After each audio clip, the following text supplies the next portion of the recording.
And when you hear about, first of all, don't you just feel good, family? I know shit may seem crazy in the world, but wow, spiritually inside, there's something going on that we can't explain. Rod was like he couldn't move a couple of weeks ago. He was just in the bed, you know what I'm saying? Like there's a lot of things going on, but it's good times. But listen, I want all y'all to come in the room, get comfortable, hit that like button. We're about to have an epic show tonight. I just had the brother on last week, but something told me to bring him back on now to have this show with this topic. We've talked about this briefly before, this whole concept in this term called Radiohead, and we're going to get in that tonight. Let's get to a quick commercial, family. Please tell your friends and family if they want to figure out who they are, if they want to figure out the technology about how to be the best version of themselves. Man, listen. Yeah, y'all need to tell them right now. I'm gonna give you an opportunity to do that. Let's get to a quick commercial and we'll be right back, family. All right, family. Just to let y'all know, for those who was inquiring about the full conference, the Gathering of Masses, I'm uploading it on my Patreon. I haven't posted in my Patreon in the last month, so I said let me just put it on the Patreon instead of putting it on the website. So we'll be on Patreon. I got some of the speakers on there now. I'm uploading them one by one. But if you want to get access to the conference, just go over to the Patreon. It is right there. Rod Hayes, welcome back, my brother. Welcome back. Always a pleasure, Brother Rich. Always a pleasure. We get to pass out and give out so much free game. Oh man, amazing. And I come from the school is if you give them the game, they can't nobody run the game on them. Woo! There you go, Rod. Before we start the show, because I like to go with the flow. And I told you right before we start the show, Rod said, you stay with your pen. I said, yeah, because Rod, the questions will come to me. And if I don't write them down, they'll leave. Let me ask you this, because something just came to my mind. I notice every time we do a show, and tonight's conversation is called Radiohead. And you're going to explain the whole concept of Radiohead and the brain being a radio receiver and all of that. We're going to go into all of that. But I'm just curious before we start. And this came to me, so I'm just going with the flow. You're always chiefing. When we do a show. Oh, and not just my show. Any show you do, you always chiefing with the ganja. What is the difference you notice, Rod Hayes, when it comes to channeling information when you chiefing and when you not chiefing? Is there something about chiefing that causes a certain download, that causes certain information to come to you versus when you're not chiefing, my brother? So that's a good question, Brother Rich. And it goes to marijuana chief, tobacco chief, and alcohol chief. They are sometimes you can have a alcohol tobacco chief, you can have a marijuana tobacco chief, you can have a marijuana alcohol chief. Alcohol not good to me. It turned me into something that I go from Bruce Banner to the Incredible Hulk. So alcohol not good for me. And that's the drink champs, they alcohol chiefs. Indeed. Good example. They have the ability that a lot of us don't have, especially the ones that's originally from over here, because our neuroenzymes differ across tribes. Some of us, the alcohol turned into some stark raving lunatics. And you always hear the ones say that brother shouldn't drink because every time he drink, he in something. Yeah, that's us. So the drink champs this is going to tie right back into the marijuana. The drink champs is the ones who can control the alcohol. So when they call you in and sit you before the chiefs that can control the alcohol, they giving you alcohol and they drinking and y'all asking Q&A, but you taking sips. And as the alcohol begin to take effect, the drink champs then begin to ask you the heavy hitting hard questions. And this is how we figured out Paleface speak with forked tongue. He's speaking for two different people. Because when he's sober, he's telling you his mission, what he was sent for. But when he get drunk, he's telling you his dreams, his ambitions, and his desires. Yes. He's speaking the truth of his heart. That's why they say drunk man speak with a sober mind. The marijuana chiefs was the ones who shared the peace pipe. Because if you try to lie to them while you're smoking the peace pipe, it's gonna they're gonna know what to ask you to force the truth to come out. The ability to tap into these ancestral energies, which chiefs, I tried to tap into the alcohol chiefs. They don't like me. They make me do horrible stuff. Right. So I had to go with the chiefs that can give me higher mental acumen. In the marijuana chiefs, nicotine is a neurostimulant. The marijuana relaxes the whole physiological framework, and it allows you to remain calm in hostile situations so you can see clearly what's in front of you. Right? The Rasta say the marijuana, the ganja, is the original mind that God was in when he's in creation. So when we looking at the use of substance, this is how Big Mama's oldest ones get the title of Vice Lord. They don't let the vice use them. They utilize the vice in order to facilitate energy that they're trying to use in order to perform a function. So as a marijuana chief, I can relax the synapses. I can eat the craving sugars that's going to cause the dirty burn, that's going to put the soot in the brain. The soot becomes the dark matter. The dark matter then communicates directly to the melanin. And once you communicate directly with the melanin is auto-sentient. Wherever melanin is, it can get you information from there. Right? So the dirty burn facilitates the soot.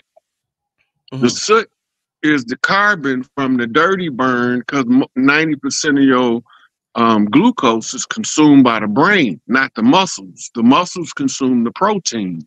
Indeed. So when you get that craving, you get craving normally for sugary things and things that's like chips, that's carbs, high carbs. You got fast burning sugars and you got slow burning sugars. These are your different rates of combustion of the in the brain of this of the glucose. So it allows me to tap into all of the chiefs before me using the sympathetic link of the smoking the ganja, and also the understanding of the complete struggle of the people. The ones who can relay the information telepathically from beyond will then be able to push information through, and it'll come through effortlessly, and it'll be able to be understood by more people. Okay. You know, Rod, like like I said, I get these questions right while you talking, and we have a magnificent show, ladies and gentlemen, I promise. But I gotta ask another question before we start the conversation about the brain being a radio receiver. And the reason why I want to ask you this question, I had a thought, and I text Blue Pill earlier, and I'm not gonna say exactly what I text them, but I want to ask you a question based on what we was talking about. And you talked about melanin, because I noticed, well, I'm not going to say what I noticed, but I just want to ask you this, Rod. Do you think Black people exaggerate the importance of melanin? Because I notice other communities, it's like a forbidden word in their communities. They don't even mention it. They could be a quantum biologist. They could be this. They could be that. I noticed there's one female. There's a female, Dr. Catherine Clinton, that I had on my show, and she mentions it all the time. But I noticed the rest of the spiritual community outside of the melanated ones don't ever mention melanin. They'll mention everything in the world. They'll mention a pineal gland, hypothalamus, heart brain coherence. I mean, the magnetite crystals in our, they'll mention everything. But when it comes to melanin, they're like, shh, don't say that. Don't say that. So I'm like, are we exaggerating the importance? Is it that important? They mention it. They just don't call it melanin. They code words. Yeah. So anytime they say alchemy, right? Yes, sir. They're talking about melanin. Talk to me, Rod. Anytime they talk about dark matter, they're talking about melanin. Talk to me, my brother. Right. Anytime they talk about carbon synthesis, they're talking about melanin. Talk to me. Talk to me. right? And so they don't use the term melanin because it gives credibility to us being the original people melanated of the planet. Mm-hmm. And that these other people, the lighter you get, the newer you are, in addition to the tribes of the earth. Right. And it got a spectrum that's on the DNA where you can become a range of different phenotypical tone. I seen a good meme, a good clip on TikTok the other day. And a man said, I don't believe in racism. We all just shades of wheat. Mm. And that's what it is, because we really shades of corn, because corn is the wheat carbon that we was used to make the avatars. Okay. All right. Right. So as things get older, yeah, they fade in time. Yeah. The original ones is still the original ones, but they ain't always dark as they was when they first took on the first avatar. Indeed. Indeed. Right. It's the same with size. Not only was they dark, they was huge. You needed a 12-strand DNA to program them. Right? But as you upgrade, you downsize. Yeah. You ever notice that? The more cars develop, the smaller they get. And the phones, they keep getting smaller and smaller, and they're like, it's upgrade. Yeah. Yeah. So that's all it's showing you, the sequence of events over and over and over, cycles and cycles. Right? So the Titans was too big to fit on the earth the size that it is now. Right? So once the Titans don't fit the earth, they have to downsize. They have to leave the 7th dimension and the 8th dimension. And then they have to not only downsize, they have to create an avatar that's a rover. That's going to meet. It's a meat rover. Rolling around on Earth. Right. And the Earth rover, you can tap into any frequency going to the radio head. Yeah. Yeah. The older ones know what's called totem magic. Right. Right. Right. Totem magic is the ability to tune in to the spiritual frequency of your totem animal. Okay. This is why land law in Turtle Island is governed by totem poles. Mm-hmm. Right. And admiralty law is governed by flags. Mm-hmm. So they put air and water over the land jurisdictionally, but the land is supposed to be governed by the land roving people.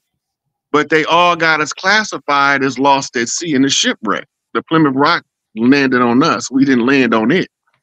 Yeah. And the Plymouth Rock was the good ship Plymouth that they called the Mayflower in the history books. Fire. Right? So it's all cycles within cycles to understand how we get from higher dimensions into lower dimensions. You have to slow down. Indeed. You have to be still. Right?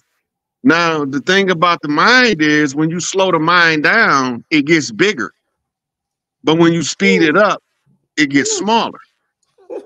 Right? So we ain't even start yet, y'all. We ain't even start yet. Go ahead. We ain't even start yet. Go ahead. So if you imagine driving down the street at 100 miles an hour, you see how fast things are going past you. Yeah. When you're walking down the street, you can take your time and see the scenery. Yeah, see everything. Yep. Yeah. It's called panoramic view when you're walking. Right. It's called a speed view when you're driving. Your speed view is going to be obstructed by the speed. Indeed. Right? The velocity of light. Yes. Ooh, obstructed by the speed, velocity of light. Go ahead. Okay. Okay. Right. So once you begin to slow the mind down, you could see everything that you're seeing in the vehicle rolling, but you get to see it like you're walking. Ooh. So you filter in. You gotta remember, we hold neutron stars energetically. Yeah. But yeah. we gotta project ourselves just enough into this physical avatar not to consume it with fire. That's called spontaneous human combustion. Yeah. Oof, oof. That's mitochondrial maximum output without the proper channels open in the chakra system that allows the energy to jump between dimensions.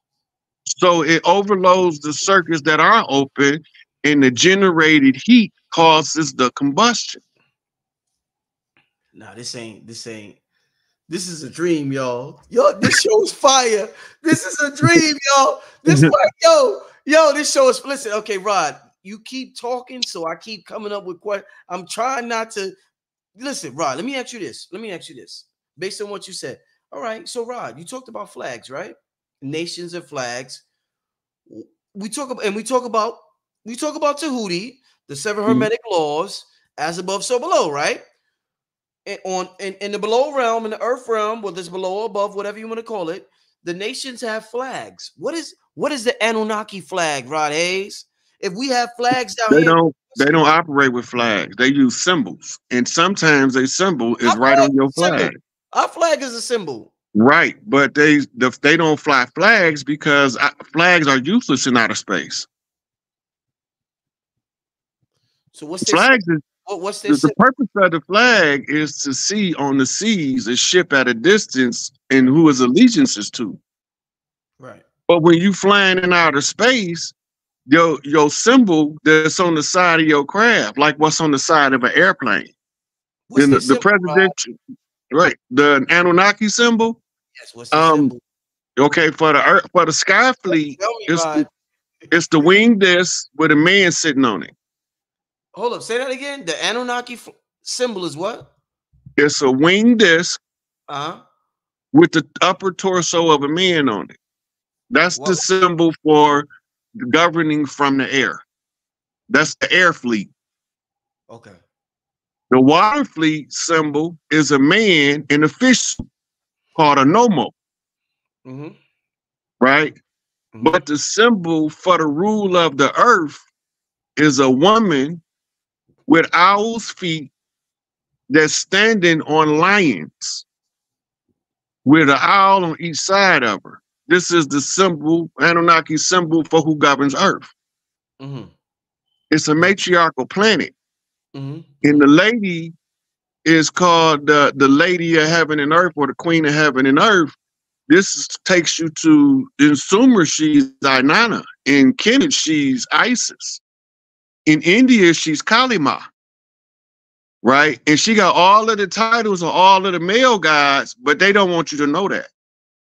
So that you won't know that Big Mama rank is superior to all the ruler gods. The creator gods is the governors of earth. They the owners of earth. The ruler gods is supposed to enforce the will of the creator gods to make sure that the creation keeps its order and maintain its balance. But Rod, so you saying that, let me ask you this. And like I said, we didn't even technically start the show yet, but we started off shooting, y'all. This is a game. We nailing threes. You say Earth is a matriarchal planet, and we're getting ready to get in the conversation of the brain being a radio receiver, tapping into the broadcast station and tuning into certain frequencies, right? So if the whole universe is a hologram, Earth, is it Earth whatever I say it is planet? If it's a hologram and my mind is projecting this hologram, you say it's matriarch. Isn't it a whatever the F I say it is planet? Since it's a hologram to begin with, since a hologram can be manipulated, Rod Hayes? Well, you got to remember, the smallest part of the hologram is equal to the equivalent of the whole. The whole. Great point. Great point. Right? Yes. The male is the inversion of the female part of the hologram. Excellent. You can only get into the hologram through the female uterus womb matrix portal. I love that. Excellent response. So if you could get in, if you can get in without the agency of a male figure, you have to come through the woman. If you need a male figure, you come through what's called the seminal fluid, or the sea man, or the moor man, or the merman. So the difference is the earth. What's the epithets for the planet? Have you ever heard anybody say Father Earth? No, never. Have you ever heard anybody say Mother Earth? Yes. And everybody heard about Mother Nature, but we all rely on Father Nature without knowing the nature of the father versus the nature of the mother. Because they got different roles. These is your clauses. Santa Claus and Mama Claus. The Santa Claus, or the saint of the clauses, is the one who knows how to grandfather in the oldest clause, which is the grandmother clause. Because woman don't come from man, man come from woman. That means she was first. Right? And the confidence in the self to acknowledge the source is the confidence to tell the people the absolute truth, regardless of what the hologram wants you to project. Because that's the only way to break the stronghold of the psychological subjugation of the holographic matrix. Got you. Right? Once you see the truth, you can't unsee it. Once you hear the truth, you can't unhear it. Now, your higher self begins to correct all of the errors subconsciously. They call it speaking in light code. Yes, sir. And the greatest teacher of teachers that can speak the light code in the last 1,000 years been Malachi York. He wasn't teaching as a teacher. He was teaching teachers how to teach. That's why they had to get rid of him. But it was too late. The salve has been given. It was bitter to the stomach, to the taste, but it's sweet to the stomach. It's to change everything, is to know how to speak in the way that people understand the language. Elijah Muhammad gave Malachi the message, make it plain enough for a baby to understand it. Who Elijah told Malachi that? He told all of us that. Yeah. But Malachi was also listening. But he didn't make it plain enough for a baby to understand it. He made it plain enough for the teenagers to understand it so they can tell the babies what they understand. Step down education from the elders. Right? And go all the way back to pay attention to the European, because I'm going to make them tell you the truth. Noble Drew Ali. Before that is Prince Hall. What they do in secret, we going to find out to put in the public. Right? To Marcus Garvey, up you mighty people, do what you will. You don't have to take this if you don't want to, but the problem is that you're willing to accept what you've been given, so therefore you can't get nothing that you deserve. Right? So they all have a pivotal role. Some of them played the role of shady characters. Right. In order to draw the heat out so that we could see that the real enemy look like us. I be calling them spirit artificial. Elijah called him Yakub's grafted devil. Malachi called them the sons of Canaan. But whatever they called them, they start off looking like us, but we keep forgetting that Elijah told you the best part of the puzzle. Yakub was going to never live to see his creation through, so he left some niggas in charge. So it's their responsibility to make sure that Yakub's grafted beings can rule over you, being genetically inferior. But this is really the cover story for an Anunnaki edict that they was given by the Galactic Council for creating people that doesn't have ascension rights. It's a violation of the free will universe. Earth is in a free will universe, feminine jurisdiction. All restricted will universes, masculine jurisdiction. So now the feminine jurisdiction, the law of the land, is faced with the masculine jurisdiction, the law of the high seas. Right? So when you pit the two together, the law of the land on land trumps the law of the water on land. Okay. So you talking a battle between jurisdictional supremacy among the ones that was dressed like they was legitimate and the ones who was legitimate that didn't look the part. Right? So the remedy was to give them a drop of Anunnaki blood in the Sumerian tablets. In America, we have something called the one-drop doctrine. What are the epithets for America? What do they call America? The great melting pot, right? Yes. right? God's crucible. Mm-hmm. If it's God's crucible, that means whatever the edict of God, you're gonna go through some harsh treatment in order to meet the object of the cook. Mm-hmm. The crucible is where you melt down metals. Mm-hmm. And the species called human are represented by platinum group metals. Mm-hmm. Right? So in God's crucible, you mixing all of the metals, right, in order to come out with what was called a common coinage, a common denominator for financial exchange of energies. Mm-hmm. Anybody who haven't assimilated the drop of blood wouldn't have the rights to a sin, and the only way you can determine is through arts and entertainment. Mm-hmm. Mm-hmm. Indeed. You read that, Brother Rich. Yeah, no, I ain't gonna read it. Somebody left a super chat. I just want to put it on the screen.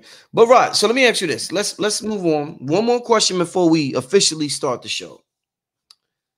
And we talked about melanin a little earlier, and I told you about a conversation I had with Blue Pill and a large aspect of the spiritual community purposely not mentioning the word melanin, and you said they're using code words. And people might get offended or they might be insecure about the use of the word melanin if the lighter they get. I want to ask you, Rod, because there's a lot of misconceptions about melanin. So if a person asks you, "Hey, Rod Hayes, are you trying to say everybody darker than you, because we associate color with melanin, is more spiritual than you? Is that how this melanin thing works? Everybody, let me say this again. Is everybody darker than Rod Hayes more spiritual than Rod Hayes? Melanin wise. Talk to me, Rod. Is that how this thing works? Talk to me. Your spirituality comes in where your neuromelanin can serve as a backdrop of projection for what's being projected from your pineal gland, which is your third eye or your inner eye. Got you. Right. You have people of different skin tones that can channel higher energies. You got some light-skinned people, pale-skinned people, albino people that can access visual imagery in the psyche as a holographic network better than some of the darkest people. You gotta remember, Spirit Artificial was some very dark individuals, but they didn't have the capability of using their inner light because they could never turn on their third eye. So they resorted to science and technology to oppress the ones who believed in the love, truth, peace, freedom, and justice doctrine. Right. Love it. Love it, my brother.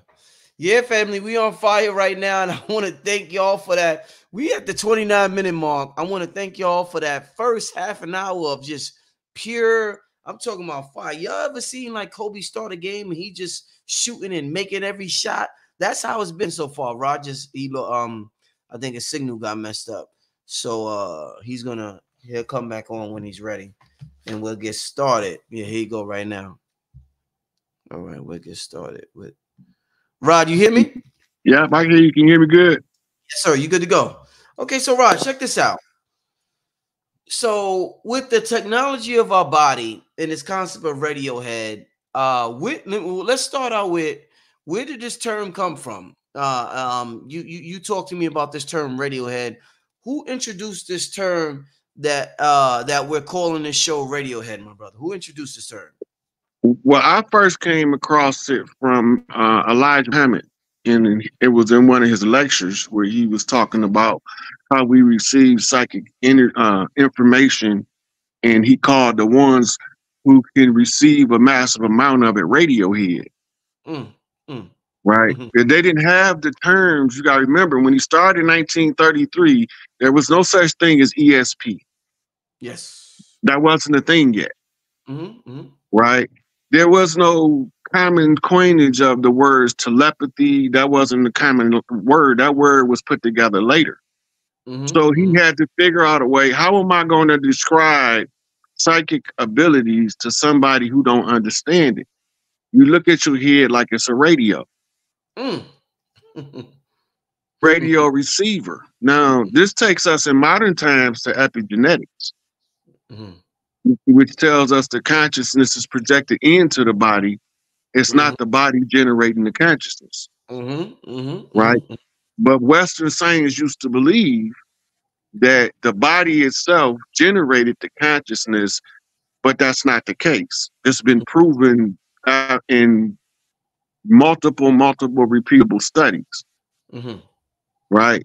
The ability of our minds to act upon matter began with Einstein's spooky action at a distance philosophy, which was another way of saying Radiohead that influences reality, right? Then you had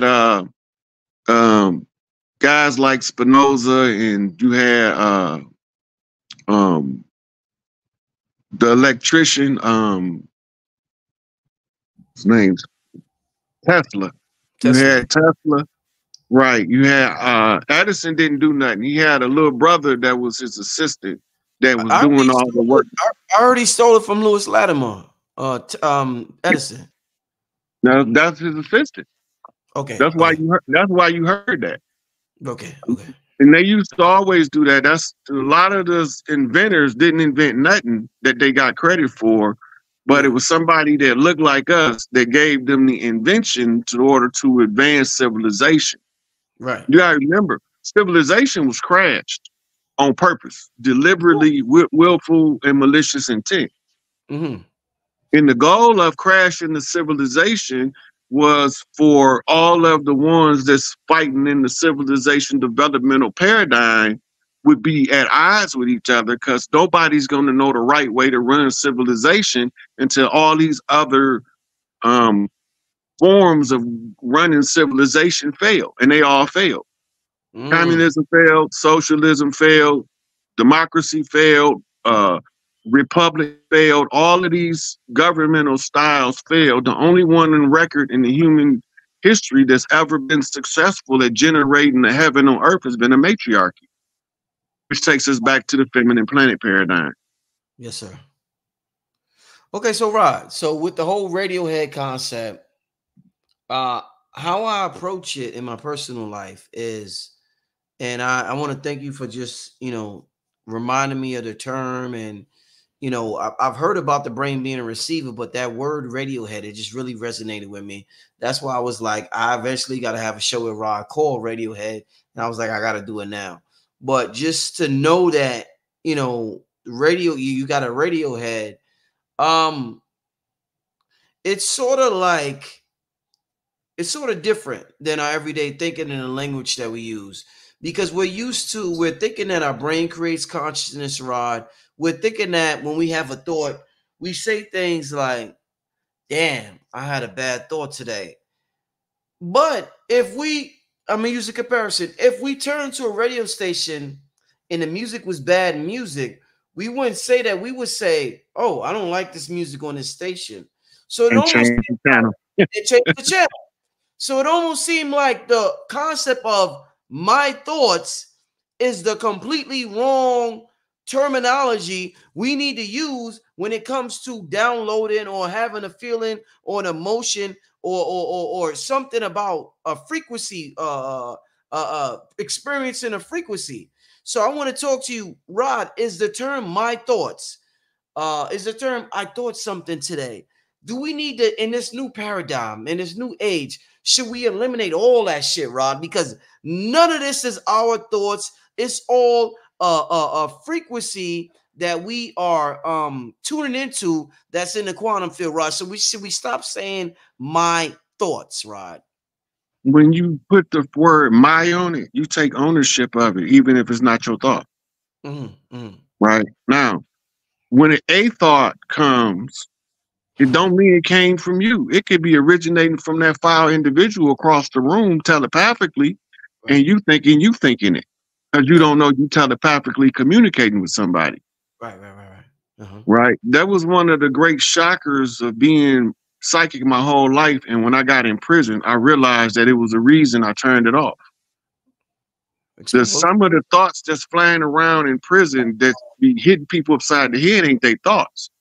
Right. It's some sick individuals with some powerful projections. A Mm-hmm. person don't have to cast a spell on you. They cast a spell on you by wishing you bad in their heart. They sitting there thinking bad thoughts about you.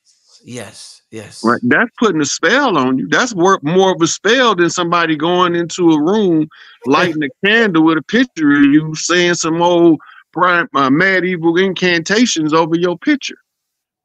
That Mhm. that bad thought is, if the more of them that you collect, you begin to actualize them on their behalf. Mhm. That's you under their spell now, and it ain't even your thought. Mm. You just on their channel. Hey, Rob. Yeah, go ahead, my brother. Go ahead.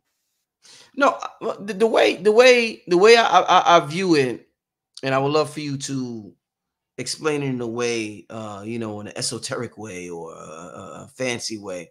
But I look at all these technologies, Rod, that emulate our organic technology. We got the radio, we got the TV, we got the computer. Everything they invent, it somehow mimics what we do internally. And let's say the brain is a radio, right? And Mm-hmm.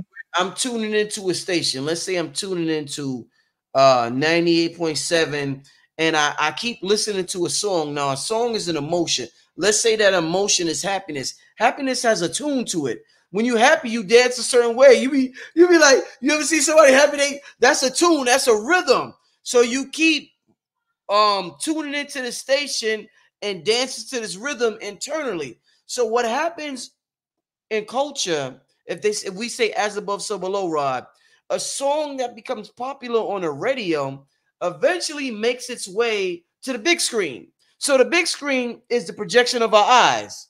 So the big screen is okay. I listen to this song so much now, it's so popular. Now I get to see it on the big screen. So oh shit, I imagine myself interviewing Rod Hayes because Rod Hayes is amazing, right? So I imagine myself, but now it's that song is so popular. I'm so happy I see it on the big screen. I'm really interviewing Rod Hayes. So with that being said, from the radio thoughts becoming popular, just like our culture, to make it into the big screen, which is the quantum television screen we see in front of us.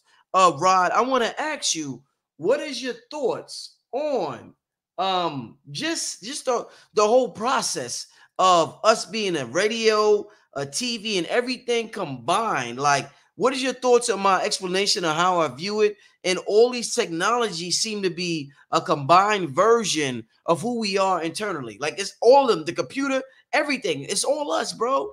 So what's your Yeah. thoughts on that? Remember, everything in the hologram is a subtotal of the whole. Yeah, you said that. Right. Just because it don't look the same, don't mean it's not based on the same basic principle. Yeah, yeah. Right. In the Radiohead scenario, you have something called the anterior gyrus on the right side of the brain. Okay. Right. That's the capacitor. Yeah. That focuses the station Yeah. for the pineal gland, which is the projector to pick up. Right. Mm-hmm. And then the mirror cells in the prefrontal lobe, they are your visual cortex projectors. Okay, I'm loving this. So now when the light ray come in here, Yeah. and it's in the Queen's chamber, by the way. The pineal gland sits in the Queen's chamber of the brain.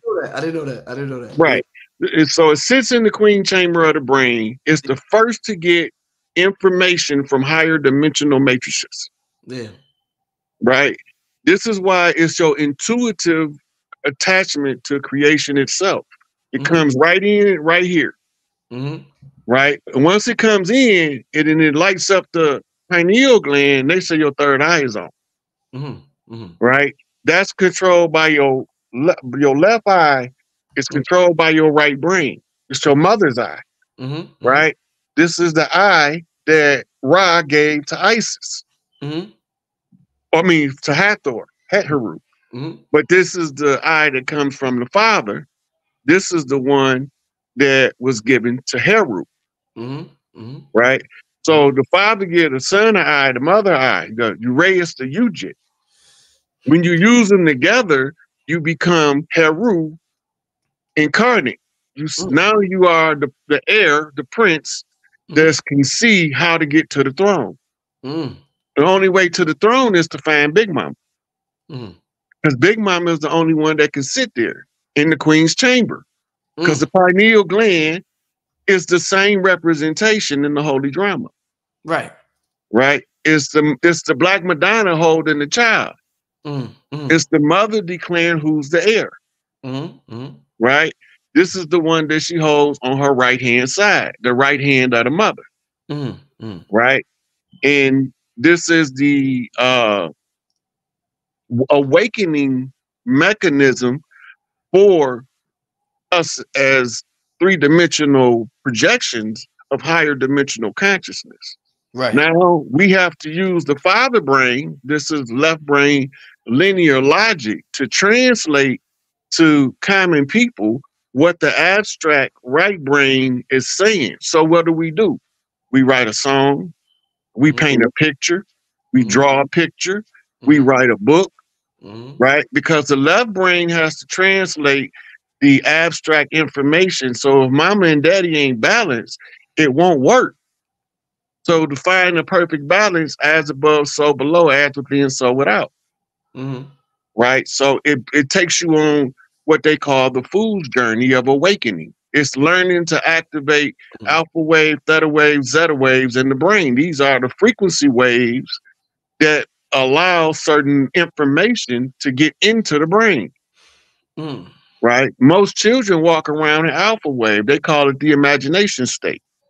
Yeah. They always fantasizing because they haven't came to a general consensus of what they want to create their life to be. Yes. Right? We supposed to be their guideposts. If we go through life and study life itself instead of studying what people tell us to study, we find a different answer to some of the problems that we face with. Right? So we teach the children to be limitless, and you take the limits off. You take the brakes off. So now your 160 IQ start coming out 1600, 2200. Right? And then they children gonna come out double that. Right? Because now they smart enough to teach a smarter generation how to be smarter than the generation before. Right? So it's a 7-generational turnaround matrix on the flip at the close of the age to dawn a new age by inserting the matriarchy. It brings back the original teaching of the children by the righteous women who raised righteous children. And this is why how they say it in the religious world. And wisdom is justified of her children because her children do wise things is the backstory behind that. And to do wise things is to be problem solvers. Right? Knowledge is not power. Knowledge applied is power. Gotcha. But only the wise know how to properly apply the knowledge in order to maximize the power output in others. Because you already know how to do it in the self. So we talking light code. We activate the channels of the radio head to tune in. The internet, the computer is based on the RAM is the short-term memory. The hard drive is the long-term memory, and the internet is the cloud. Well, in the human mind, without the agency of a computer, the cloud is called the Akashic Records. Right? But you have to fill up the short-term memory and the long-term memory so you can draw directly from the cloud. That means you have to overload your storage capacity in the 3D in order for you to be automatically tapped into the cloud. This is why you have to study so much. Because you have to raise your thinking into the thinking of God. You have to stop asking, what would Martin do? What would Jesus do? What would Malcolm do? And start asking, what in the hell would God be doing? If he was right here in my seat doing what I'm doing, what would God do to help the most amount of people to wake up from the slumber? And then you start getting your answers.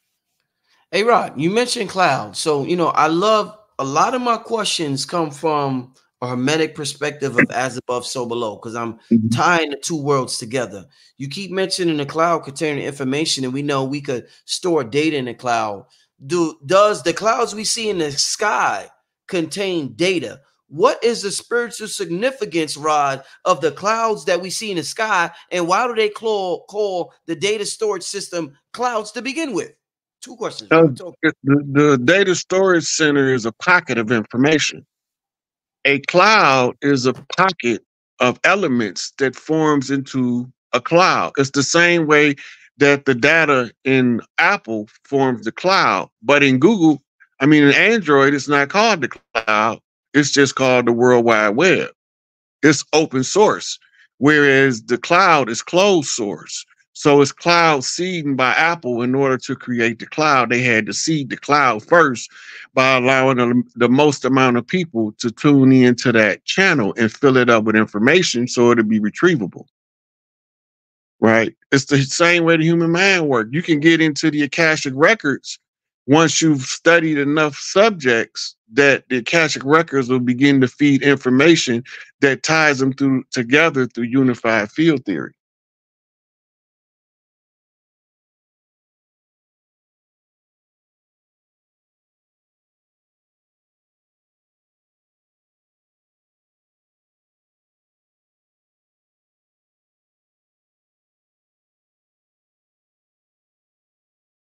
The moon is, look at the imagery on the moon.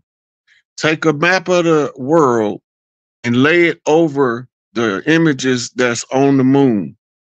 You'll see the only way, if you go to a movie theater and you look at the projector, you can see whatever's playing on the screen coming through the projector. This is what we're looking at with the moon. It's part of a holographic projection system, and it's supported by something called a dark night satellite, because the way that you need to run a hologram, right? You need a body to be in a fixed position, which is the moon, and then you need a body to travel in the opposite pole position, which is the dark night satellite, the only orbiting body of the planet that goes north to south. That means it's not natural. Yeah, indeed. Yeah, it's just I love I love that question, because even in our everyday activity, if we become too consumed with information, we'll say, "Damn, my mind is cloudy right now." Give me a second. We'll be like, "My mind is cloudy right now." It means you got too much information. You're thinking about too much shit. You know what I'm saying? Right, but see, it's like lifting weights. Yeah. Right. See, people be thinking because stuff going on in their brain that they thinking. That's not thinking.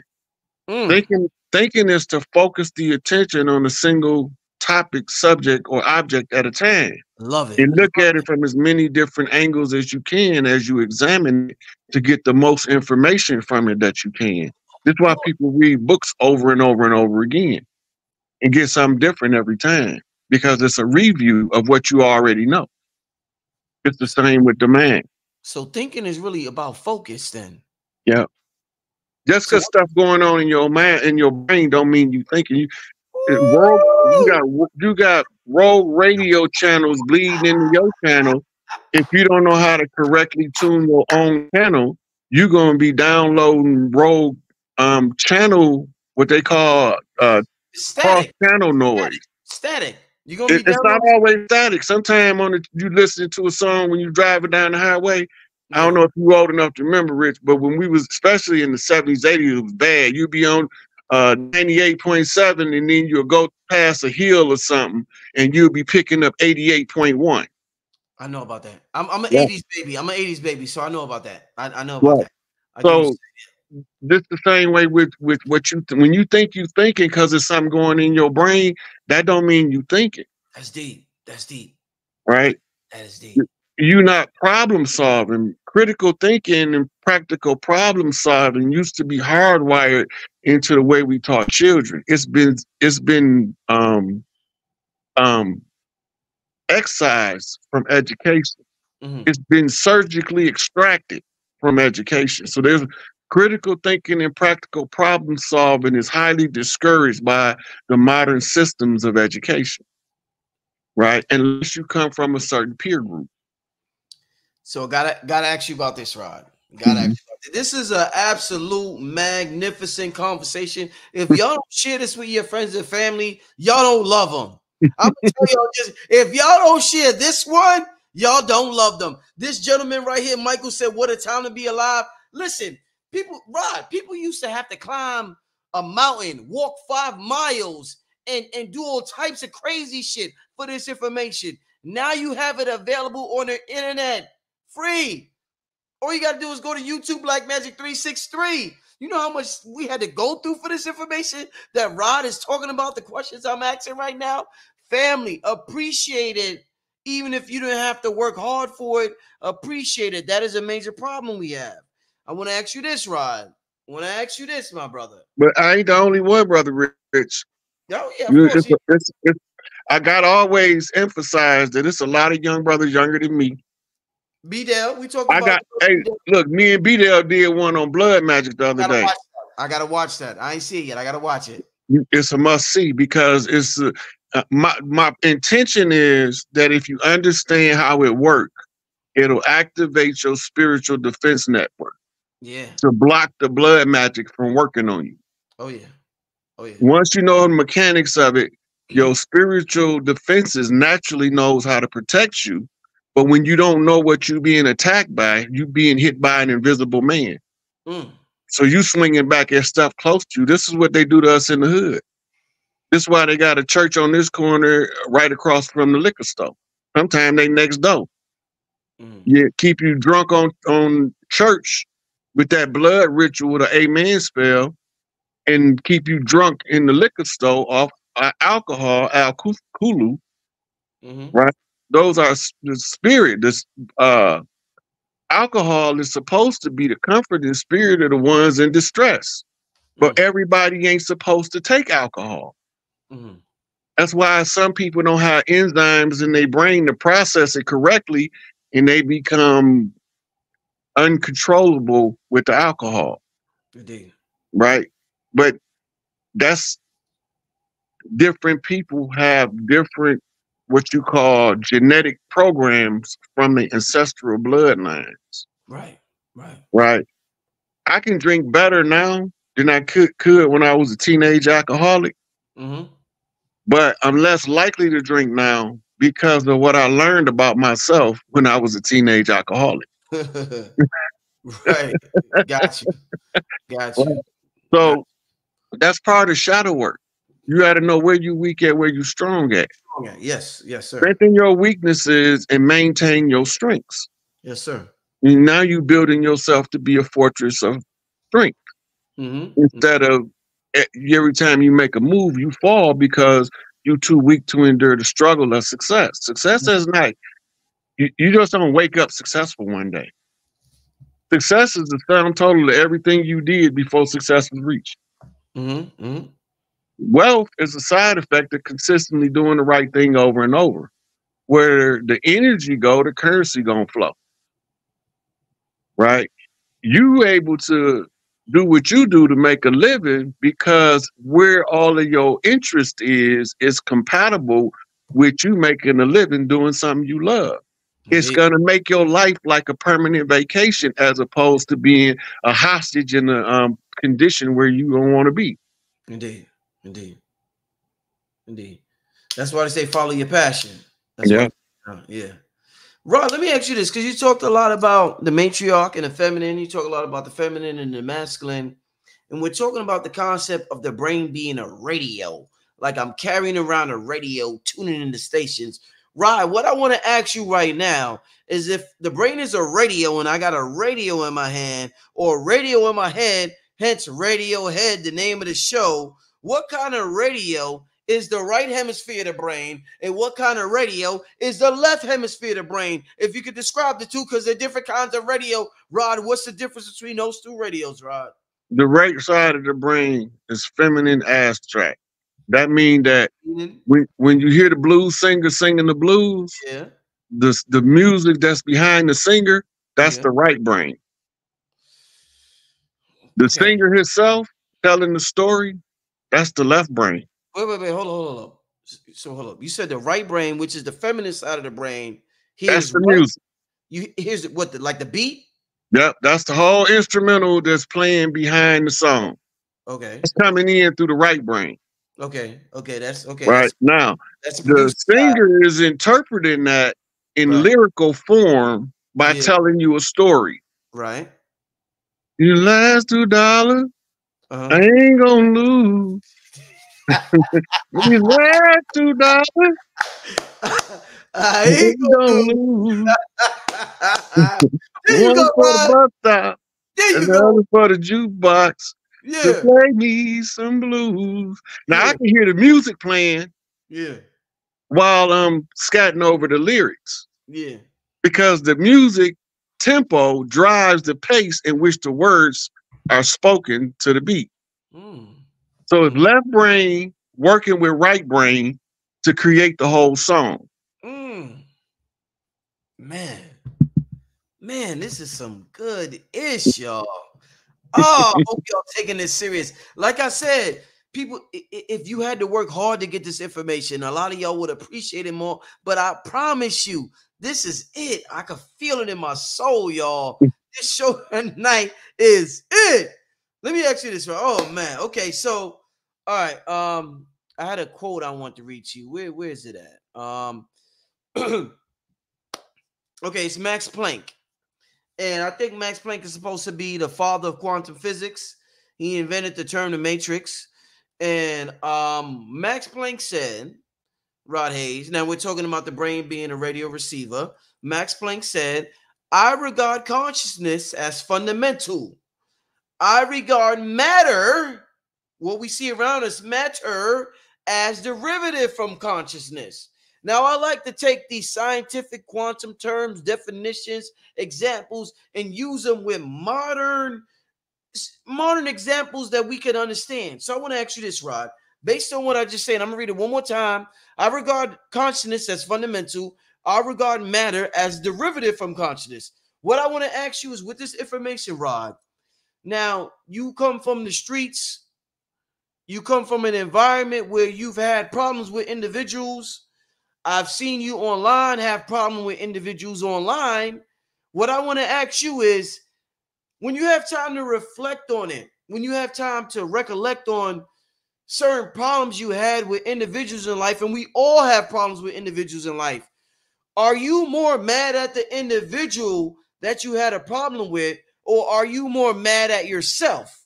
And the reason why I ask that is because yourself being consciousness is the fundamental part of the equation, and the person you have a problem with is a derivative of the equation that Max Planck is talking about. So, Rod Hayes, after you have time to recollect, who are you more mad at, yourself or the person that you're beefing with, my brother?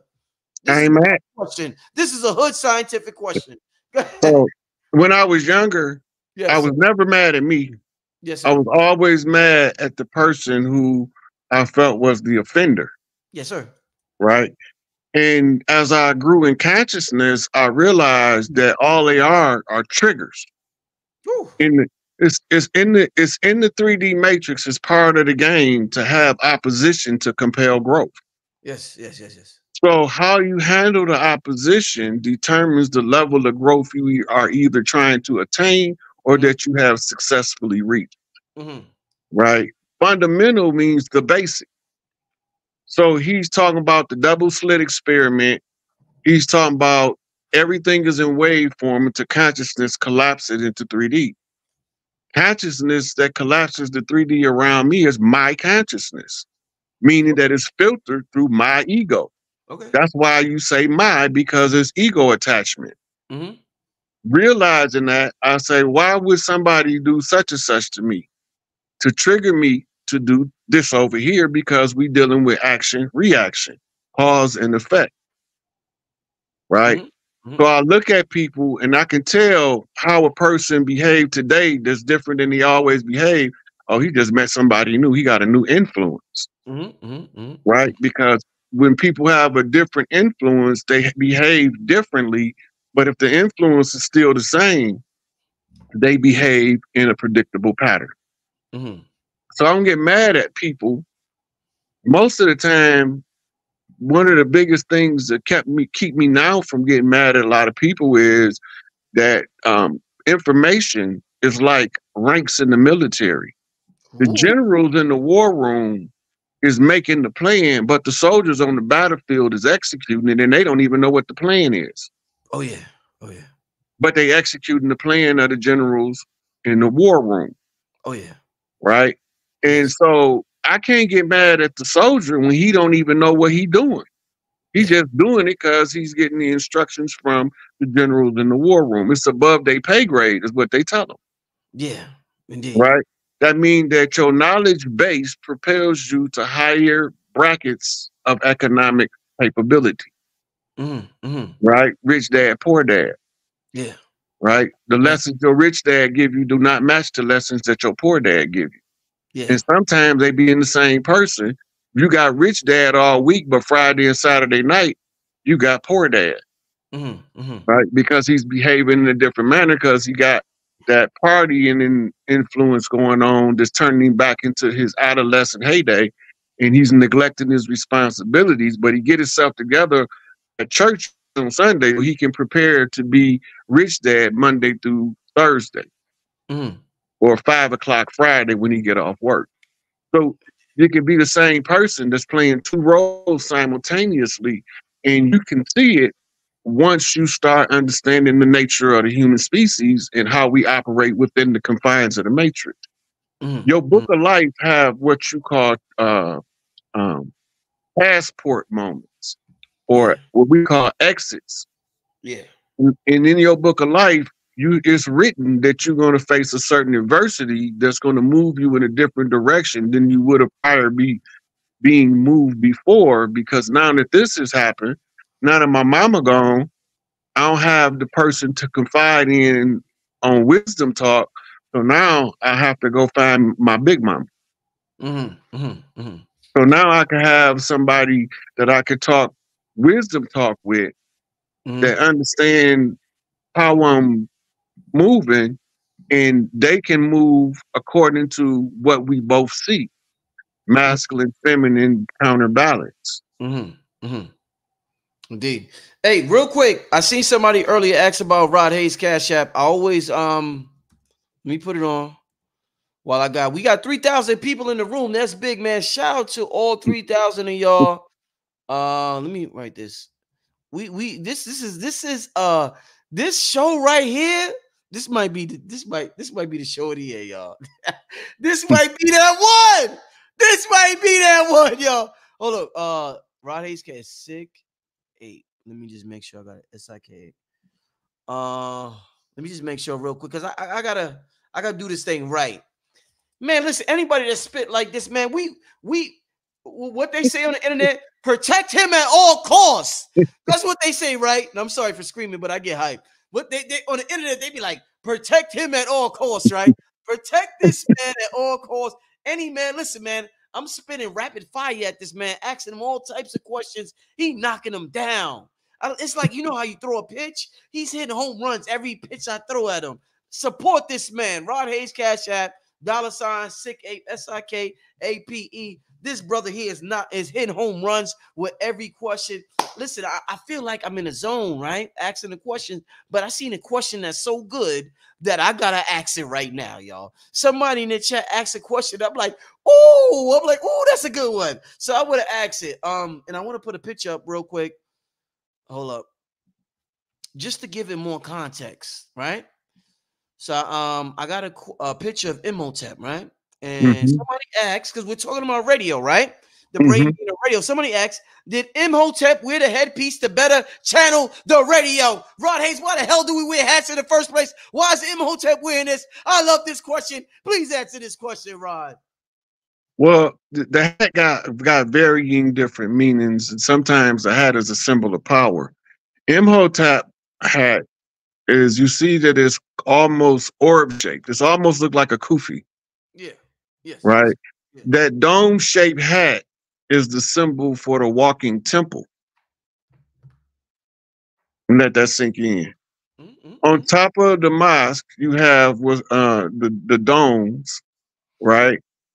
And in the sciences, the domed buildings is to facilitate higher thought. So when you are a walking university like Imhotep, the dome hat was the symbol for the walking university, and it where people knew that this is who you ask the questions to. It was later changed into the fish head hat that the Pharaoh wore when they united Upper and Lower Kemet. The Pope have one now, and in Islam it became the kufi, which was what you used to see all of the scholars used to wear, the kufi. And it was the symbol for the dome, which is also the symbol of the mammary gland of the woman, meaning that the milk of knowledge is the substance that they seek. Right. So it's all symbolism, but it's all telling the story. But if you see where that square is on his right side, yeah, right, the square on the right side, it means the mother side. The square mean the mother. It's the 4X chromosomes marking each four corners of the square. I thought the circle meant the mother. That's the womb. Okay. And the portal of life. Okay. The square is the family symbol for the mother to have the four corner shuffle, meaning each one of them, the 3 X's and the Y is the father. The 4 X's is the daughter, right? And the perfected family is one mother, one father, one son, one daughter. Mama got 2 breasts. She got an heir that's a daughter and an heir that's a son. Right. And those are the ones who suckle from the breast the mother's milk. And they say from the mouth of babes comes the wisdom, the milk of the knowledge, which takes us to the as above part, which is the Milky Way galaxy. Right. And this drives the Milky Way to Earth, which is the critical point in the Milky Way to the ones on the planet. And this becomes the university in the knowledge. And the knowledge is represented by the milk, and the milk comes from the mother, which we always attach to the mother through the silver cord. Deep. Amazing. Let me ask you this, Rod. You know, matter of fact, before I ask you this, oh man, let's digest this for a second. We're gonna get to a 30-second commercial on the Gathering of the Masses. Digest this. I'm gonna ask about a couple of questions from the family, and then we gonna see where we take. But let's digest this for a second, family. All right. This is a gathering. This is a gathering. This is a gathering. This is a gathering. This is a gathering. This is a gathering. This is a gathering of the masses. This is a gathering. This is a gathering. This is a gathering. This is a gathering. This is a gathering. This is a gathering. This is a gathering of the masses. This is a gathering. This is a gathering. This is a gathering. This is a gathering. This is a gathering. This is a gathering. This is a gathering of the masses. Once again, family, the Gathering of the Masses is now available on Patreon. Black Magic 363, the same name as this channel. This is the spiritual conference of the year, and if you are interested in viewing it in its entirety, it's over 10 hours long. You go right to Patreon. Shout out to all the Patreon members. This gift is for you. I decided just to throw it on there. I want to let y'all know I appreciate y'all. So go to patreon.com/blackmagic363 and you could view the whole conference. Yaki Awaken, Asir the Duke of Tears, Dr. B Serious, Sister Myra, Queen of Four, Dr. Drew Pukram. It's all on Patreon. I'm uploading. I didn't finish uploading all the speakers, but it's uploading right now. So make sure you go ahead and head on over to Patreon. And being Rod got something on Patreon coming next week on the whole ESP extrasensory perception thing. And it's interesting that he said they didn't even have that word around when Elijah coined this term Radiohead, which lets me know we need to honor Elijah even more for even thinking of this before they even came up with all these terms. But we're going to do a show. Me and Rod are going to do a show on Patreon next week. So you're going to want to be a member next week anyway, just to view that as well. Rod, with that being said, let me ask you this. A phenomenon that happens with this concept of us having a Radiohead, the brain being a receiver of consciousness of this quantum field of these signals that's out there or in here, and we pick up on them and we tune into them. Rod, something happens where I have a thought. I tune into a radio station and somebody across the world tunes into the radio station, and somebody across another part of the world tunes into that radio station, and somebody across another part of the world tunes into the same radio station. We all seem to tune into this radio station, this same signal at the same time. All of a sudden, it comes down to this realm and it becomes a trend. It becomes a fashion. It becomes a culture. It becomes popular. And people like, who started it? And they're like, I ain't copy you. I ain't get it from you. And they're like, yo, you copy me. You got that idea. Yo, I seen it happen so many times. A dude is like, yo, you copy me. Yo, you see me. And nigga like, no, nigga, I thought of it too. And we end up arguing with each other because we think we copied off each other, but we downloaded the signal, the radio station at the same time. You got to explain this phenomenon because it confuses all of us, Rod. What is happening here? That's a 100 monkey effect. Look, in the great egregore or the universal mind, everything is present already there. There's nothing new under the sun. The only thing that's needed in order for multiple people to download the same interest is to have the same interest, the same feeling, and a similar patterns of thought. They'll all lock into the channel at the same time. But the first one to express it is called popping the quiff. And that's a metaphysical term meaning opening up the thought. Right. Once you open the thought up in the 3D realm, and that's why you got multiple inventors that file for patents on the similar inventions at the same time. And now they got to figure out who filed first. Yeah. Right. And then when they find out who filed first, let me see your records. How far back do they go to determine if you didn't steal it from him? Now, the problem coming in is when you file for a patent for the same invention in England as a person filing for the patent on the same invention in the United States. Right now, there's no cause for communication or contact, and this is sometimes 5-10 people will be doing it. It's called popping the quiff. You see it a lot. You see it a lot in dance trends, where it would be a tribe in New York or a group of people from one of the boroughs in New York will start a dance trend, and then somebody else is doing a similar dance trend in California, say in the Bay. Yeah. Right. Yeah. So around the time they was Harlem shaking, in the Bay they was getting hyphy. I love this shit. Right. Yeah. This is how the tribes mirror each other. When one of them do something that they used to do, it tell the other tribe, do what you used to do, and then it come out in modern time as a new trend or a new dance or a new style, but it's ancient. All of this stuff that you see in front of us is ancient, being repeated in the modern era under a different circumstances or a different condition, but the basics is the same. The root program doesn't change. So, Rod, so you talk a lot about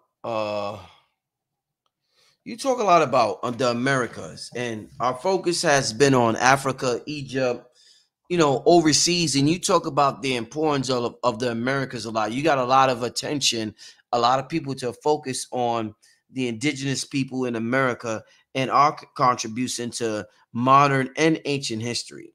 What I want to ask you is that a lot of focus has been this summer on the Olympics, and people have noticed, just like since the Olympics have started, what we call Black Americans have dominated the Olympics. Since it started, I mean, every Olympics, Black Americans are dominating the Olympics. You could go way back to Nazi Germany. Black Americans dominate the Olympics. What is it about the people you call the indigenous Americans or people called the Moors? Are they better at popping the quiff?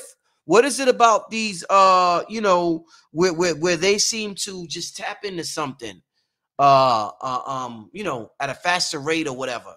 Why are they dominating the Olympics? Like people, I heard 19 Keys talk about it. What is it about the indigenous people on this land that you talk about a lot, my brother?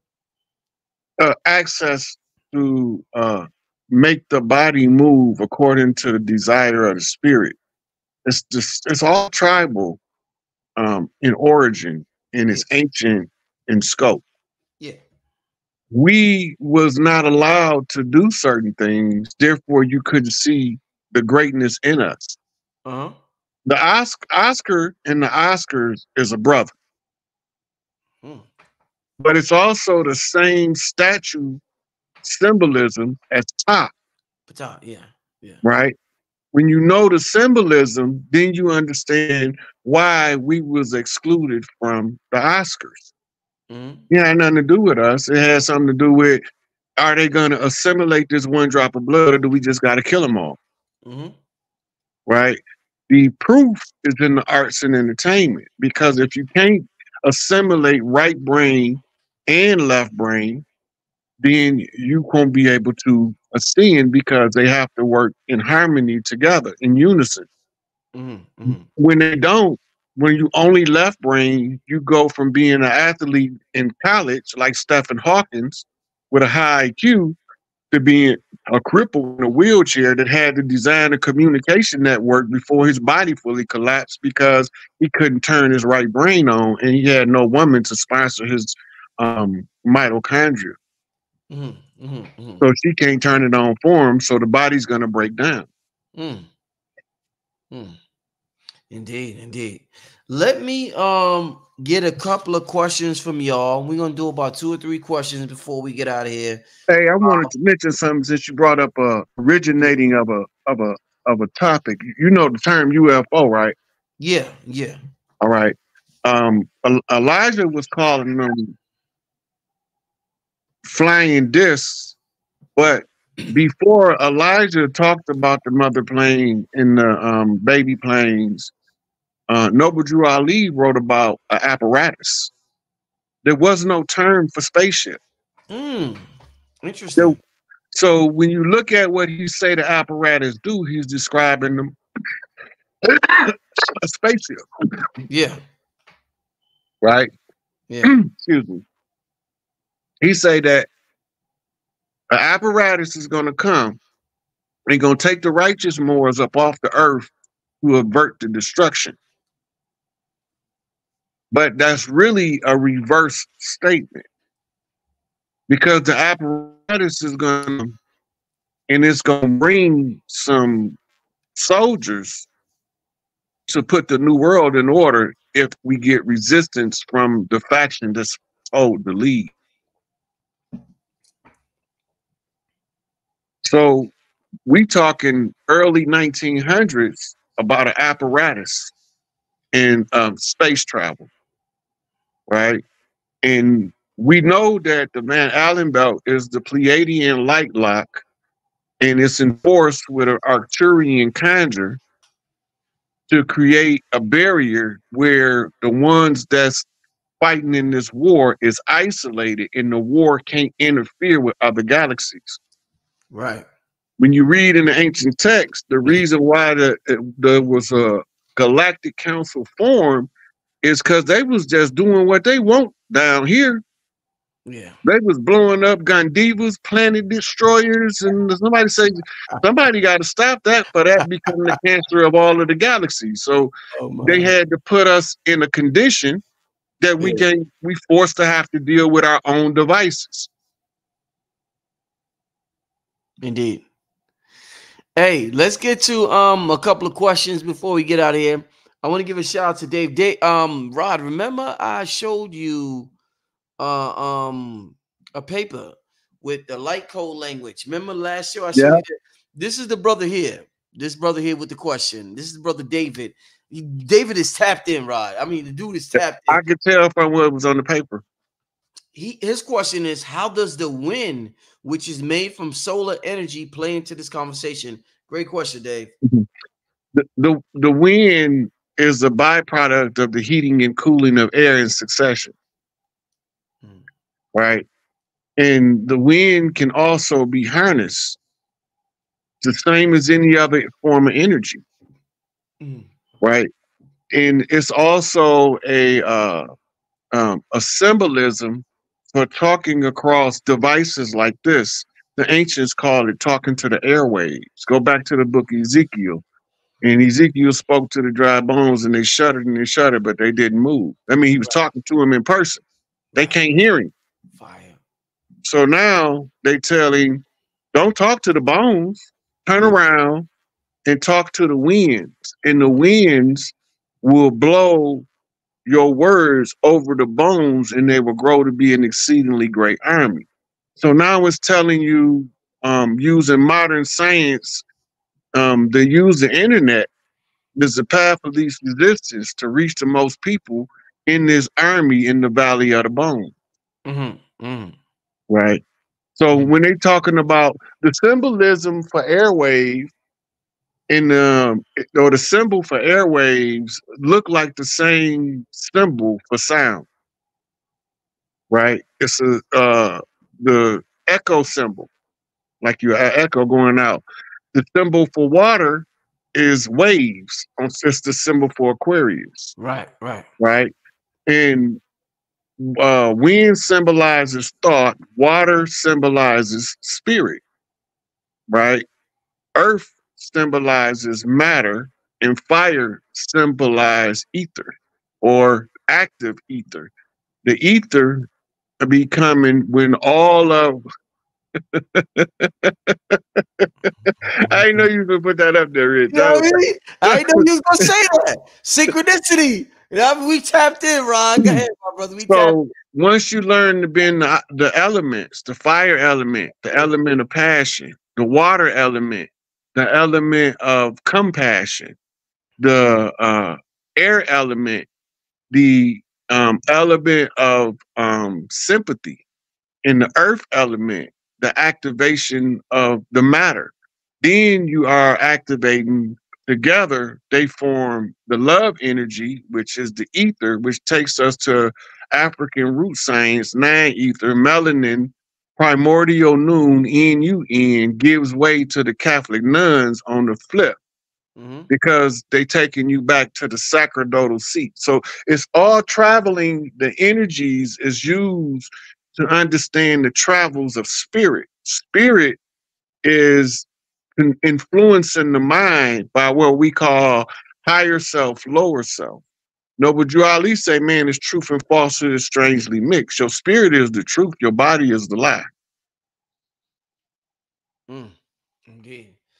Hey, listen. Let me ask a couple of more questions before we get out of here. Once again, shout out to everybody in the room. It means a lot to me that we got 3,000 people in here. It's almost 11 o'clock at night on a Tuesday, ready to receive this message. And I'm glad I follow my spirit to make this show. Thankful for Rod. Thankful for all of y'all for tuning in. And let me tell y'all asking some. I started out with some brilliant questions. Rod had brilliant answers. And y'all asking some brilliant questions. So it's a whole vibe tonight. This is a whole vibe, and we're all tuning into this vibration. So shout out to that vibration as well for being present tonight, y'all. There's a vibration that's present that's feeding everybody. It's feeding everybody, y'all. So let's continue. I got some brilliant questions from y'all. So let me ask Rod another brilliant question from y'all. Let me ask this. What are some practices one can use to help children find their channel in the radio? Love it. Thank you. The first thing that you have to do is tell them.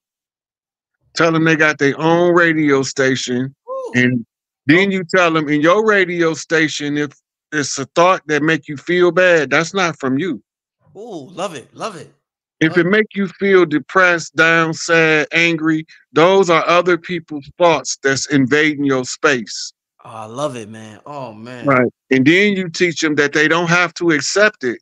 If they can control themselves, then none of those thoughts on their radio station can cloud their music.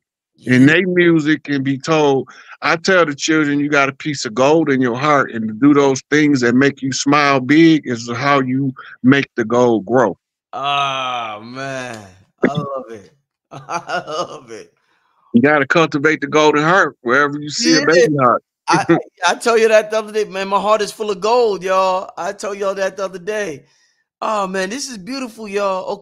Okay. So let's get to the next question. Like I said, I appreciate the magnificent questions. Next one. should we cover our? We talked about the crown, right? And we show Imhotep, right, Rod? He covering the crown. Should this person ask? Should we cover our heads slash crowns more chakra when we are outdoors? That goes to personal preference. If somebody tell you you have to do that, that's what you call a religious mandate. Yeah, religions do that. Yeah. You not obligated to cover your crown or uncover your crown. You have to feel how you feel about it, because today you might want to wear a hat. Tomorrow you might not want to wear a hat. Indeed. Okay. Right? Okay. And today you might go out there and the sun might be sending energies, destructive energies to cleanse something, and you needed to block, so your intuition told you to wear a hat. But then the next day the sun is sending healing energy down, and your intuition told you don't wear no hat today. Yeah, you got to know how to follow your own channel, your own station in your own mind without allowing other people's influence to interfere. And then when you study, you're not studying because you're trying to meet a curriculum standard. You're studying because you're trying to see another perspective of information. The more perspectives that you see, the broader your calculation capabilities become. It's from going from a small 1+1 calculator to a supercomputer. You have supercomputer capabilities, but you got these people teaching you to just stay a calculator. Okay. All right, let's get to this next question. Right, okay. What is the best way to clear your mind, parentheses, channel, before you go to sleep, Rod? That's a good question. Everybody have a different thing that relaxes them. Yeah. Right? The mind tend to know when it's time to go to sleep, so it start dreaming while you wake. They call that an overactive mind. Yeah. You just dreaming while you wake because it's anticipating that your body finna lay down. So you got to relax the body enough, and then let the mind go. It'll go where it want to go, and the body will fall asleep. Yeah. So some people use what we call olfactory stimulation, like scents, like lavender is a good one. Some of them use incense. Some of them use oils and different things to relax. And then you got some people that they can't relax, so they drink a can of beer, or they might smoke a joint, but they don't smoke until it's bedtime. And then you got some people that can do it just off. Like I train myself that before I go to bed, I drink a big cup of cold water, because you can't fall asleep until your internal temperature drops. I think it's 2 degrees below your external temperature, and the cold water facilitates that faster. So I train. I would, before I go to bed, I smash me a big cup of cold water and lay down, and I'm out.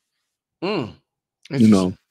So now, even if I don't do it every night, if I get too tired and I can't go to sleep, yeah, I go drink me a big cold water, a glass of water, and I'm out.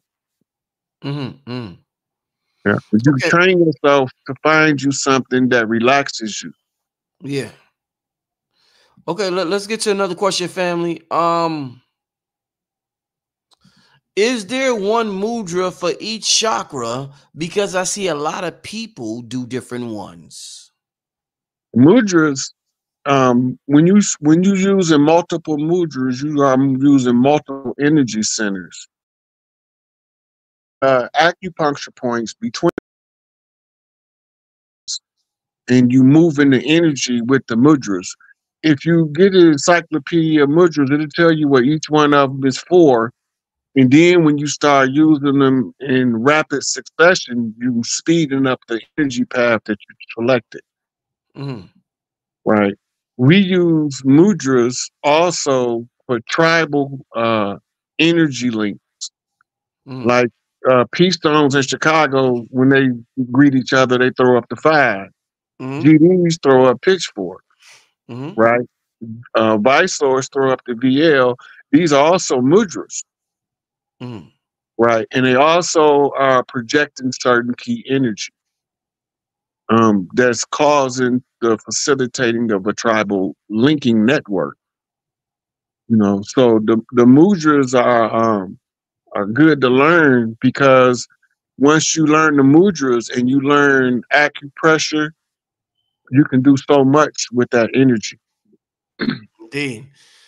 Hey, family, I want to thank y'all. Let me see if I see something else. Shout out to Shockwave Truth. He been donating tonight. And he didn't ask questions, but he just wanted to make some comments. He said, "We defeated them eons ago during the War of Wrath. Our power was with our gods. We forgot who the enemy was. Replace evil with and live in prayers and make more sense. Amun Ra is not Marduk. Ra is Earth champion that along with Ganges in India." What you think about that comment, Rod? I don't quite understand it, but what do you? I don't know if you know. Um, It's like I, a lot I of. I don't really have much to say about it.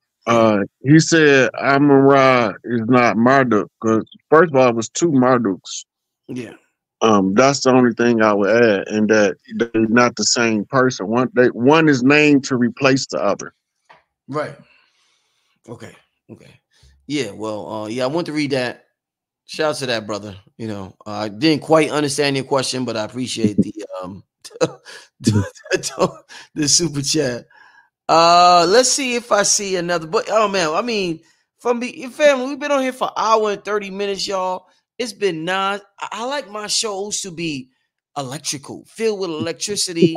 Like I always say that, right? I like my shit to be popping. Like you can feel this shit. You don't hear it, you feel it. And it was nonstop electricity for an hour and 30 minutes. So I just want to thank everybody who participates, who participated in this. Let me get one more question before we leave. Let me see. Why does that man? Okay, let me ask this. So we're gonna end it with this, since this is how we all come into this realm. And 15K, you keep asking this question. You keep spamming the comment. Let me ask this question. How does male and female create with the circuit of sex? With the circuit as yet. Right. So what he's talking about is quite a few times before that a man and a woman together forms a remote control on their reality. Okay. The sex link is it's a spiritual link in a physical deliberate form. Okay. Right. Uh-huh. And the circuit is created when the man sit in what's called lotus position. Some people can't sit like that now because they knees bad, so they'll sit in a chair, and the woman sit on him, and he penetrate her. Then he put his tongue at the roof of her mouth, or she could put her tongue at the roof of his mouth, and that creates the circuit. Or you got to know what you're creating, or you just creating the circuit just to have a circuit, just to exchange energy. But if you're creating something, you really telling the reality to change to the frequency that y'all generate through the act of sex. That's part of sex magic. Right. Right. Right. So let me ask you this real quick before we end the show. So I hear a lot about sex magic. I heard a lot about sex magic. I've been in this spiritual community for quite some time, Rod. I've interviewed hundreds of speakers. I've asked thousands upon thousands of questions, and I've talked with thousands of people about various topics. And in the topic of sex magic, I hear a lot of people talk about it, but the people I hear talk about it, when you look at their life, they don't seem to get any results.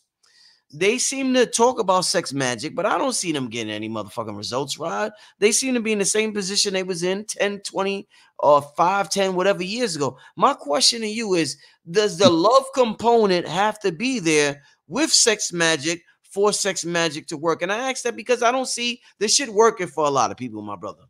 The love component is the amplifier on the speaker system. Okay, it's the money. Like money's the amplifier. Love is the amplifier. Okay, love. Okay. Money the side effect. Okay, I got you. Right. Money is the flow of the energy. If you can make enough energy flow, the money gonna come. Got you. Right. Sex energy and spirit energy are fraternal twins. One comes up, the other comes down. The goal is to try to make them move at the same time. The downward draw comes from the feminine, and she forces the male to send the energy up. That's the same way that his genitals rise, is the same way his energy rise. Mm-hmm. This is why you got the statue of Ty with the uh what they call ithophallic representation. The Mm-hmm. rise, the raising of the masculine male energy that in the female. The orgasmic experience is a requirement for the fulfillment of the contract between the man and the woman when they create. Yeah. If she ain't having no orgasm, I don't give a damn how much he trying to create. He not gonna get what he wants. Mm-hmm. Mm-hmm. She have to have an orgasm in order to activate the spiritual energy in the 3D because that's the downward draw on the spiritual energy. Got you. Got you, Rod.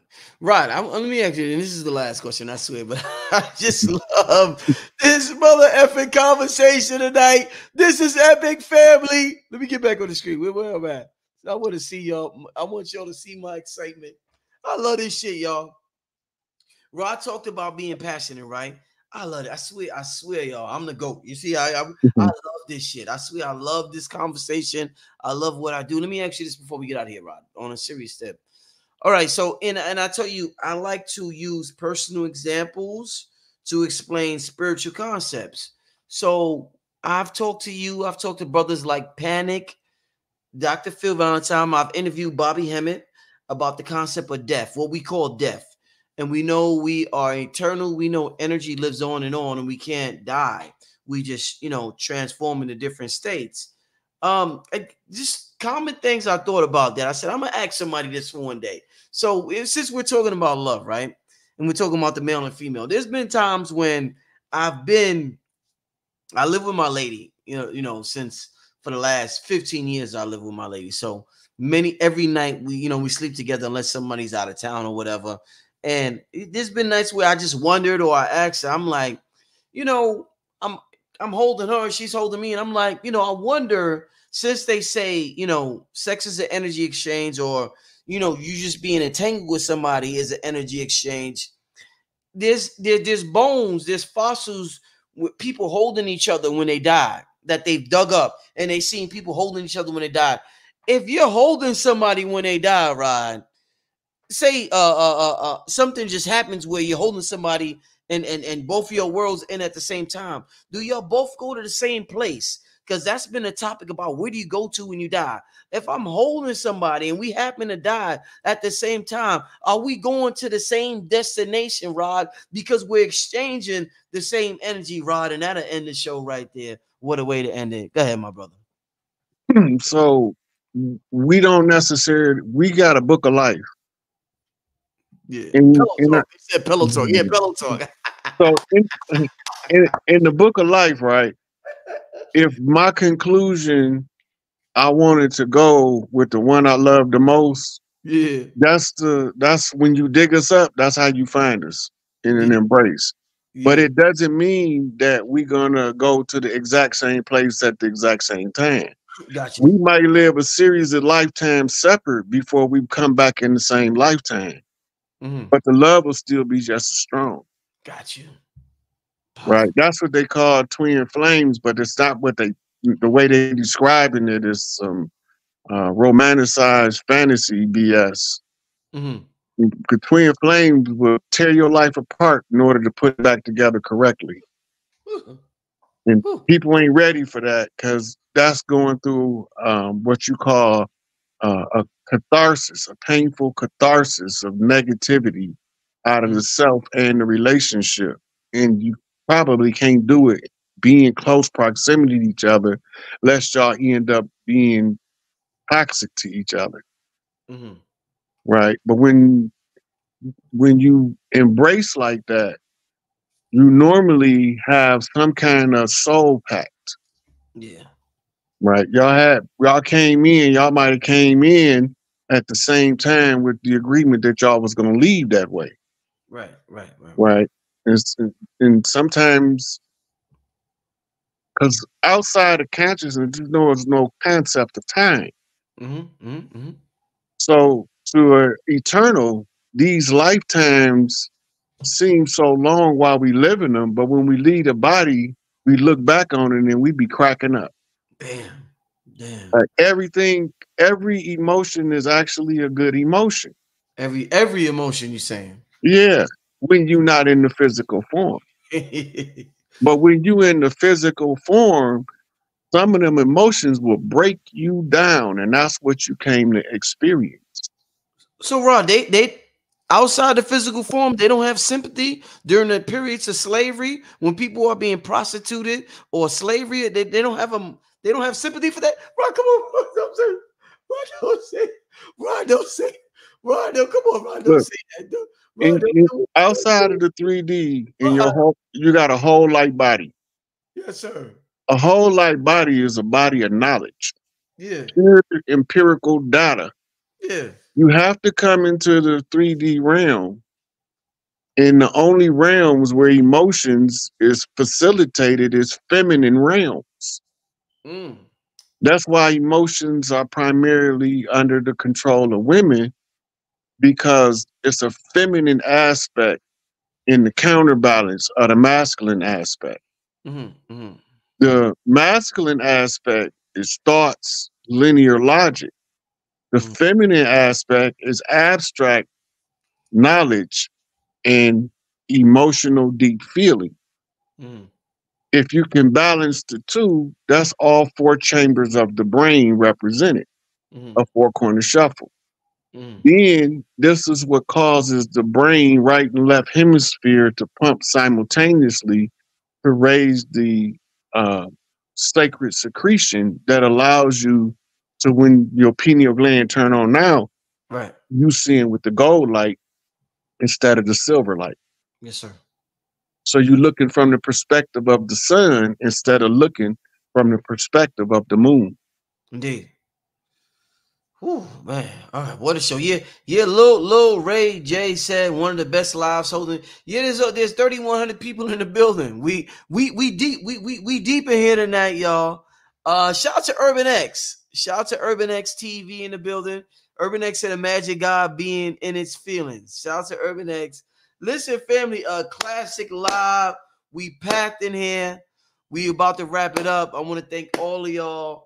I mean, it's in the air. If y'all can feel it, it's in the air. I swear to God, y'all, it's in the air. Rod Hayes, man. Before we close it out, tell the people how they could contact you, my brother. Y'all can catch me at Rod Hayes on Facebook, or the Sick Eight, the same as my Cash App with the in front of it instead of the dollar sign. Yeah. And that's the primary two places. Otherwise, y'all catch me here or wherever I'm doing the guest appearance at, Young Elder, or wherever. Hey, make sure, and also Rod Hayes. Rod Hayes just did a live with B Dell. Make sure y'all go to B Dell's channel, B Dell 1014, I think it is. It's called the Blood Oath. So make sure all of y'all go to B Dell 10, all 3,000 of y'all, B Dell's page, and check out the interview that he just did with Rod Hayes on a Blood Oath. I've been busy. My family was in town this weekend. I couldn't even go to Invest Fest, but I got time now. I'm gonna sit down. One of the first things I'm gonna do is watch that interview with B Dell and Rod Hayes. Shout out to my brother B Dell. With that being said, Rod Hayes, I gotta call you because I want to get you on Patreon next week. And besides that, my brother, thank you so much, brother. The amazing classic show, Rod. Oh I man, appreciate it, brother Rich. indeed. So people wanted some book references. Okay. So it's a book called Unlocking Your Telecult Powers. I forgot the author name. Uh-huh. It's another one called How to Tap into ESP. Yeah. Let me see what else is a good one. They said I got the notebook. Yes, I do got the notebook, y'all. They said Rich over there with the notebook. I do got the notebook. I'll be Hey, right. hey, look, Alpha to the Omega, beginning to the end. Well, the first thing I said to you, what I say, Rich, when we started. It's like you got your pen in your note, your pen in your pad. You said, yeah, So you love taking notes when we be typing it up. Yeah. Hey, look, they don't even know, but this is the same kind of conversations we have when you call me and be asking me questions over. Over the phone, it's the same thing. Yo, it's the same. It's the same. This is what makes it so fun. And I'm like, wow, my life is magnificent. I get to have the same conversation I have on the phone with Rod is the same conversation I have with y'all. Yo, this shit is it's beautiful, y'all. I'm thankful for this. I'm extremely thankful for this. And just to talk to Rod, man, this dude is like they say, protect this man at all costs. Rod, I'm gonna call you tomorrow probably so we can set up the Patreon. Whenever And you're ready, you know okay, me. got Stay you. ready, don't get ready. I thank you, my brother. I'm gonna talk to you tomorrow, family. I will see y'all tomorrow with another guest. Don't know who now, but I will see everybody tomorrow. Peace, family. Peace.